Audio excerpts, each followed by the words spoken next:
Welcome to Emax2. My name is Louis Shell. In this video, we are going to talk about the FIFINE K688 XLR USB dynamic microphone.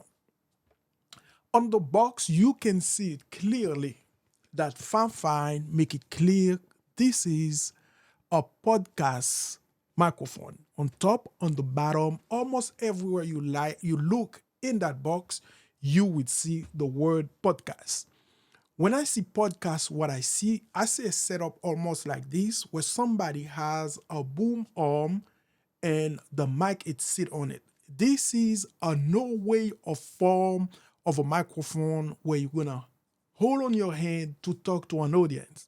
If you plan and wanted to have a podcast or you have a YouTube setup such as like this one, this microphone probably the best mic for you. I don't come here to present this mic as the best mic on the market, but for the sound and you are on a budget, this mic will do the trick. So now let's talk about what you will get in the box when you purchase the FIFINE K688. Remember, this is a dynamic microphone. Dynamic mic rejects sound on the back and on the side. They're kind of less sensitive. They're not going to keep picking up everything. This is one great object you have when you don't have a room that is well treated. And if you're also typing on your keyboard, this also can help because the dynamic mic are kind of less sensitive. What you will get in the box when you purchase your FIFINE K688, you will have a piece of documentation, a 6-foot USB-C to USB cable to connect to your computer. Remember, we said this mic, it's a XLR and USB.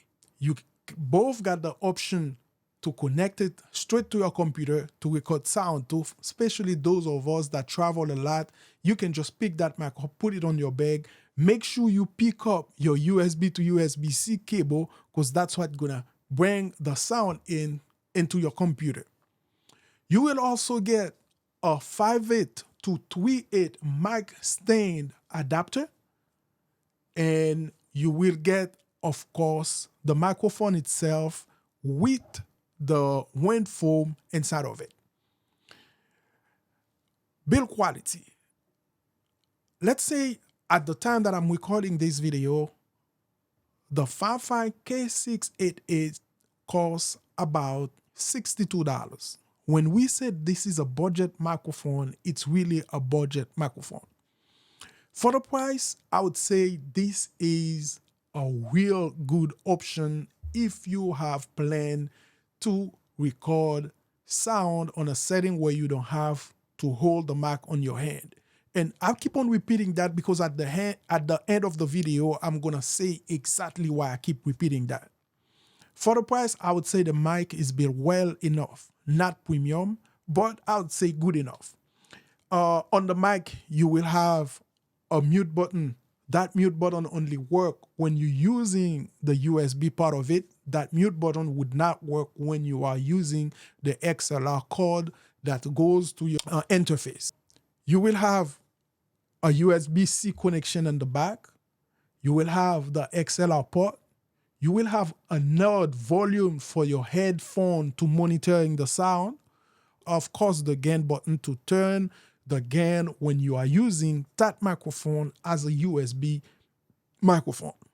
One thing that is always important when you purchasing a mic is how good that mic in rejecting plosive. Plosive is usually the pop sound you heard when you are listening to a podcast or a video, whatever sound you are recording. That P sound always important to know how much or how bad that mic is on rejecting the plosive.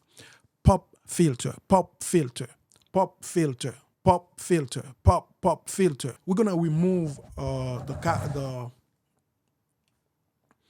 foam itself, and I don't know if you can see clearly how close the capsule is. The capsule is pretty close. Right now, we're gonna do it without the capsule to see how bad that plosive is when using that mic without the foam itself.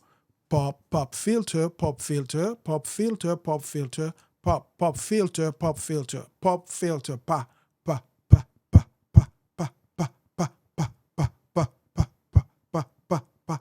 So this is just was a test to figure out how the mic handle the plosive test. And I can tell you the best thing to do is trying to keep a distance that is not too far, because you can see the capsule is pretty close. If you look at that mic clearly, you can see the designer was trying to get exactly the SM7B looking like, and the mic look good itself.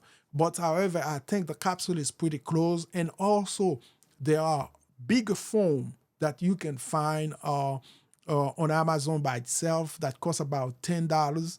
I will put the a link on the description if you are looking for a foam filter that is bigger, that's gonna protect those sound. As you can see,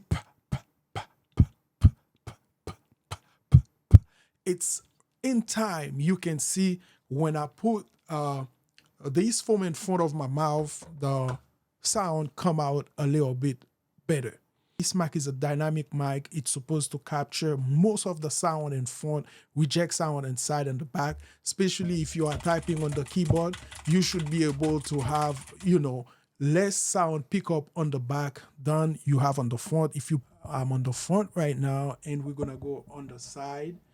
Turn the mic all around now on the back of the mic. You can see that mic supposed to reject most of the sound because this is a dynamic microphone. We are on the other side, and this is how the mic sound, and we came back on top of the mic.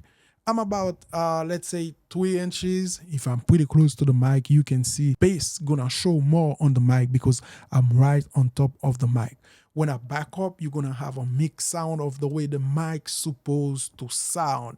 And I believe this mic sound good enough for $62. This is a budget microphone.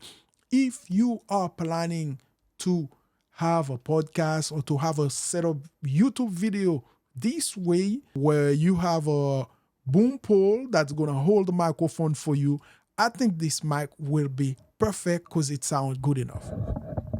This is a dynamic microphone, and it is for podcast specifically. That's why I see a FIFINE advertise the K688 microphone ad. If you're planning on having a YouTube video where you have a boom arm gonna hold the microphone for you, this is why at the beginning of the video I mentioned several times this is not a mic you can hold on your hand, because it's very, anything you type on it, if I'm typing on it, you can see all this gonna get in the recording.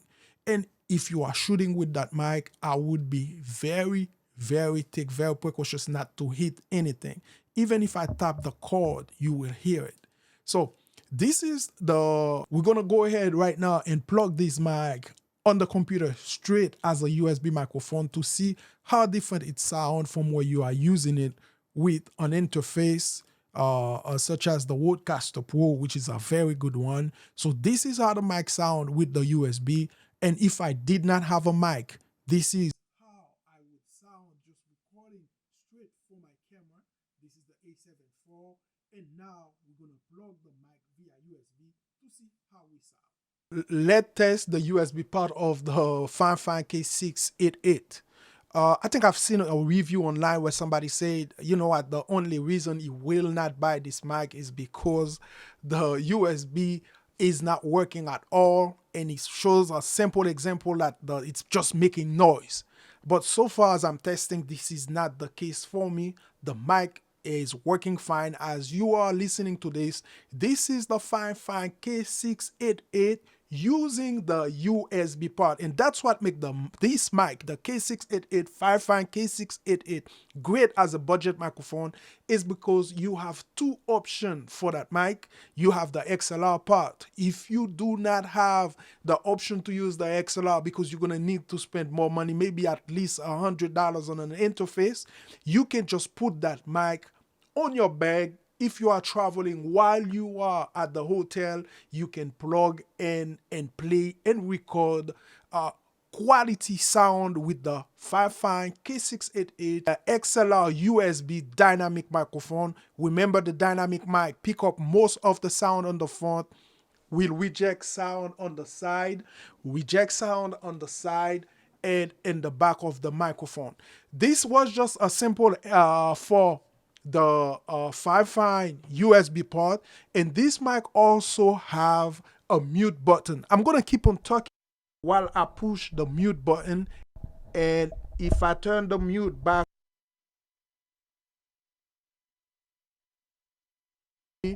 now once you touch it, it's a touch simple. You're supposed to be able to hear me muted as I speak right now. You're supposed to hear me. The mute button work fine. We don't need to even check the plosive. I hope it would be the same thing. This was a simple review of the FIFINE K688. This mic costs, at this time I'm making that video, $62, and the mic is a XLR USB microphone. You have audio interface. This mic work fine. With the USB, the mic sound good, but I will always take the sound of the XLR because you always get better sound by using that mic as an XLR. But it would be better to have a mic than not having. This is how I would sound if I didn't have that USB microphone plug-in right now using my Sony A7 IV. And this is how I sound right now using the using the FIFINE K688 on a USB plugin.